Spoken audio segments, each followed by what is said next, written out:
സമയം രാവിലെ 5:30 മണിയായാണ് കേട്ടോ. 5 മണിക്ക് അലാറം വെച്ചതാണ്. പക്ഷെ 5:30 എണീറ്റപ്പോൾ ഇന്ന് ഏട്ടന് നേരത്തെ പോകേണ്ട ദിവസമാണ്. അപ്പോൾ ചോറ് കൊണ്ടുപോകണം. അപ്പോൾ അതിന് മുമ്പ് ഒന്ന് ഫ്രഷ് ആവാമെന്ന് വിചാരിച്ചു. ബ്രഷൊക്കെ ചെയ്ത് മുഖമൊക്കെ കഴുകി ഒന്ന് ചടവൊക്കെ മാറ്റി എടുക്കണ്ടേ, എന്നാലേ എന്തെങ്കിലുമൊക്കെ ചെയ്യാൻ ഉഷാറുണ്ടാവുള്ളൂ. അപ്പോൾ ആദ്യം തന്നെ കട്ടൻ ചായ വെച്ചിട്ടുണ്ടായിരുന്നു കേട്ടോ. അത് കട്ടൻ ചായ വെച്ചിട്ട് ഫ്ലാസ്കിൽ ഒഴിച്ച് വെക്കുകയാണ്. അതിൻ്റെ ഇടയ്ക്ക് ഇത് ചോറ് വിറകടുപ്പിലാണ് വെക്കണം. അപ്പോൾ അതിനുള്ള പരിപാടി നടക്കുന്നുണ്ട്. തീയൊക്കെ പിടിപ്പിച്ചു. ഇനി അരി ഇടണം. വെള്ളം തിളച്ച് വരുമ്പോഴേക്ക് അരി ഇടണം. അത്യാവശ്യം വേവുള്ള അരിയാണ് കേട്ടോ. ഏട്ടന് 7:30 ആകുമ്പോഴേക്കും പോകണം. അപ്പം അതിന് മുമ്പ് റെഡി ആവാൻ വേണം. അപ്പോൾ അരിയൊക്കെ കഴുകി ഞാനൊരു 5-8 വെള്ളത്തിൽ കഴുകും കേട്ടോ. 5-8 പ്രാവശ്യം കഴുകും. അങ്ങനെ അവിടെ ഈ വെള്ളം തിളച്ച് തുടങ്ങിയിട്ടുണ്ട്. അപ്പോൾ അതിന് മുമ്പ് വേഗം അരിയൊക്കെ കഴുകി കുറച്ച് ചൂടുവെള്ളമൊക്കെ ഒഴിക്കട്ടെ. തിളച്ച വെള്ളം ഞാൻ ഒഴിച്ചിട്ടുണ്ടായിരുന്നു. അപ്പോൾ അതൊക്കെ ഒഴിച്ച് കഴുകിയിട്ട് വേണം അരി ഇടാനായിട്ട്.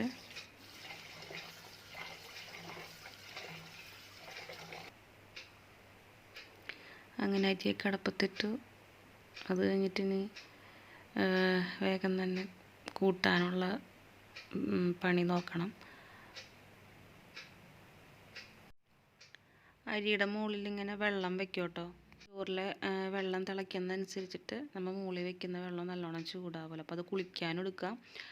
പിന്നെ ചോറിലേക്ക് ആവശ്യത്തിന് വെള്ളവും ഒഴിക്കാതെയും തന്നെ വേഗം ആവുകയും ചെയ്യും. അപ്പോൾ നല്ലോണം തീ കത്തിക്കുന്നുണ്ട് കേട്ടോ. തീ ഇടയ്ക്ക് കിട്ടുപോകുന്നുണ്ട്. അപ്പോൾ തീയും ഇടയ്ക്ക് ശ്രദ്ധിക്കേണ്ട. ഇപ്പോൾ വിറകൊക്കെ ഉണ്ട് കേട്ടോ. അത്യാവശ്യം വിറകൊക്കെ ഇവിടെ ഉണ്ട്. പറമ്പിൽ നിന്ന് തന്നെ കിട്ടും വിറകൊക്കെ. അമ്മ ഇവിടെ വിറകൊക്കെ റെഡിയാക്കി വെച്ചിട്ടുണ്ട്. അപ്പോൾ കൂട്ടാൻ വെക്കാൻ വേണ്ടിയിട്ട് പപ്പായ ഉണ്ട് കേട്ടോ. ഇവിടെ പപ്പായ എന്ന് പറയും, കൊപ്പക്കായ എന്ന് പറയും, കപ്പങ്ങ എന്നൊക്കെ. ഞങ്ങളുടെ എറണാകുളം ഭാഗത്തൊക്കെ കപ്പങ്ങ എന്നാണ് പറയുക.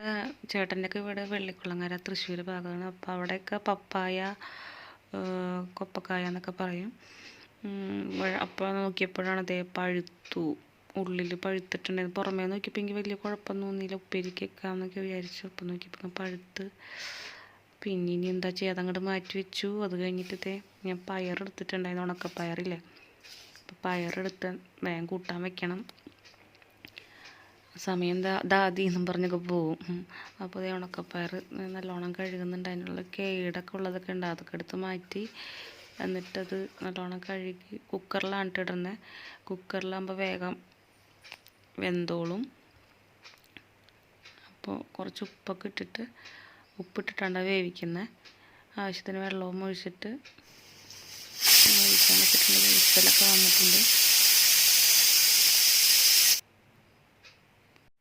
കൂട്ടാൻ ആവശ്യമായിട്ട് ഞാൻ ഉള്ളി എടുത്തില്ല കേട്ടോ. സവാളയാണ് എടുത്തിട്ടുണ്ടായിരുന്നത്. സവാളയും വെളുത്തുള്ളിയും പച്ചമുളക് അതൊക്കെ ഇട്ടിട്ടുണ്ട്. പിന്നെ കറിവേപ്പില എടുത്തിട്ടോ. കുറച്ച് കറിവേപ്പില കുറച്ചധികം കിട്ടിയിട്ടുണ്ടായിരുന്നു. അപ്പോൾ അത് ഫ്രിഡ്ജിലെടുത്ത് വെച്ചിട്ടുണ്ടായിരുന്നു. കുറേ നാൾ വാടാണ്ട് നിന്നോളൂ. അങ്ങനെ ചട്ടി അടപ്പത്തിച്ചു. ചൂടായി വന്നപ്പോഴേക്കും വെളിച്ചെണ്ണയൊക്കെ ഒഴിച്ചു. കടുകൊക്കെ വറുത്ത് നമ്മൾ അരിഞ്ഞ് വെച്ച സവാളയും പച്ചമുളകും കറിവേപ്പിൻ്റെ ഇലയൊക്കെ ഇട്ട് ഒന്ന് വഴറ്റിയെടുക്കാൻ. അതിലേക്ക് ഞാൻ കുറച്ച് ഉപ്പ് ഇട്ട് കൊടുത്തിട്ടോ. വേഗം ഒന്ന് മൂത്ത് കിട്ടാൻ വേണ്ടിയിട്ട്. നമുക്ക് സമയമില്ല, വേഗം ഉണ്ടാക്കണം.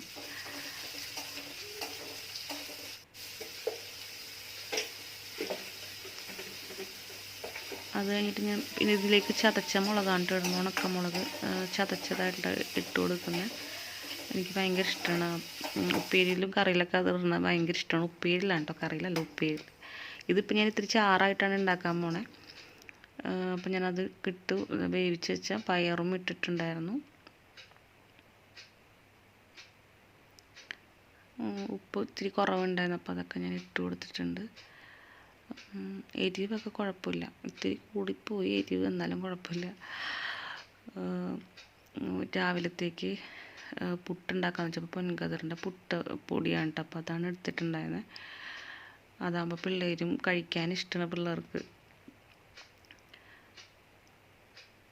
മറ്റേ അരിപ്പൊടിയുടെ ആകുമ്പോൾ കഴിക്കാൻ കുറച്ച് ബുദ്ധിമുട്ടാണ്. ഇതാകുമ്പോൾ നല്ല സോഫ്റ്റ് അല്ലേ. അങ്ങനെ നല്ല ചൂട് പുട്ട് റെഡി ആയിട്ടുണ്ട് കേട്ടോ. അതിനിടയ്ക്ക് ഞാൻ ഒരു ഗ്ലാസ് വെള്ളമൊക്കെ കുടിച്ചിട്ടുണ്ട്. പിന്നെ പാല് തിളപ്പിക്കാൻ വെച്ചു. നമ്മൾ ഏട്ടൻ പോവേണ്ട, ഏട്ടനുള്ള ഫുഡൊക്കെ ആക്കി കൊടുത്തു. പിന്നെ വീഡിയോ ഒന്നും ആക്കി എടുക്കാൻ പറ്റുന്നുണ്ടായില്ല. ഏട്ടൻ പോയി. അതിൻ്റെ പുറകെ മോള് എണീറ്റ് അപ്പം അവളുടെ മുടിയൊക്കെ ഒന്ന് ഒതുക്കി കെട്ടി. അപ്പം ഞാൻ അവളോട് പറയുന്നു പുട്ടാണ് കേട്ടോ കഴിക്കാനായിട്ട്, പുട്ടും പഴവും. അപ്പോൾ അത് വേണ്ടാന്നൊക്കെ പറയുന്നുണ്ടായിരുന്നു. എന്നാലും ഞാൻ എന്തൊക്കെ പറഞ്ഞ് സോപ്പിട്ട്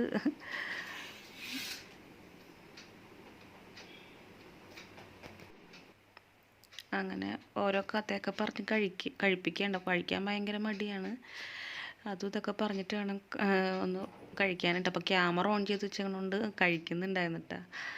അങ്ങനെ മോക്ക് ചോറിന് വേണ്ടിയിട്ട് മുട്ട സവാളയൊന്നും ഇട്ടില്ല കേട്ടോ, ഒരു ഓംലേറ്റ് പോലെ ഉണ്ടാക്കിയിട്ടുണ്ടായിരുന്നു. അപ്പോൾ അത് തിരിച്ചും മറിച്ചൊക്കെ ഇട്ട് കൊടുത്ത്. ചോറ് കഴിക്കാനും മടിയാണ്. ഇത് കൊണ്ടുപോയാൽ തന്നെ അതിൻ്റെ പകുതി ഇങ്ങോട്ട് കൊണ്ടുവരും. അപ്പോൾ ഞാൻ ചായക്കടി ഇപ്പോൾ കൊടുത്തയക്കാറില്ല, ആദ്യം കൊടുത്തയക്കുമായിരുന്നു. അങ്ങനെ മുട്ട ഞാൻ ഓംലേറ്റ് ആക്കിയത് ഇങ്ങനെ പിച്ച് കീറി തരണ്ട. അപ്പോൾ അങ്ങനെ ചെയ്യണത് ഇഷ്ടമാണ് അവൾക്ക്. അപ്പോൾ ലഞ്ച് ബോക്സും റെഡിയായി. അത് കഴിഞ്ഞിട്ട് കുളിയൊക്കെ കഴിഞ്ഞു. മേക്കപ്പിലാണ് ഞങ്ങൾ. ഭയങ്കര ഇഷ്ടമാണ് പൊട്ടൊക്കെ തൊട്ട് സുന്ദരിയാക്കി വരണം. അത് ഭയങ്കര ഇഷ്ടമാണ് അവൾക്ക്. ഇപ്പോൾ കണ്ണെഴുതി പൊട്ടൊക്കെ തൊട്ട് നല്ല മുടിയൊക്കെ കെട്ടി കൊടുത്തിട്ടുണ്ട് കേട്ടോ. അതിൻ്റെ ഇടയ്ക്ക് പരാതി പറച്ചിലൊക്കെ ഉണ്ട്. അപ്പോൾ അത് അവളൊരു പാട്ട് പാടുകയാണ്. പാട്ട് അവൾക്ക് നല്ല ടീച്ചർ പഠിപ്പിച്ചു കൊടുത്താണ്. അപ്പോൾ അത് പാടി കേൾപ്പിക്കുകയെന്ന് തന്നെ. ഇങ്ങനെ പോകാൻ വേണ്ടിയുള്ള റെഡി ആയിട്ട് നിൽക്കുകയാണ്. ബാഗൊക്കെ ഇട്ട് 9:15 വണ്ടി വരുമ്പോൾ അവൾക്ക് അവളുടെ ഡോറേനെ കാണിച്ചു കൊടുക്കണമെന്ന് പറഞ്ഞപ്പോൾ അത് കാണിച്ചു തരാം കേട്ടോ. ഈ വീഡിയോ ഇത്രയേ ഉള്ളൂ കേട്ടോ. അപ്പോൾ ഇന്നത്തെ വീഡിയോ ഇഷ്ടമായി കഴിഞ്ഞാൽ സബ്സ്ക്രൈബ് ചെയ്യാത്തവരാണെങ്കിൽ സബ്സ്ക്രൈബ് ചെയ്യണം.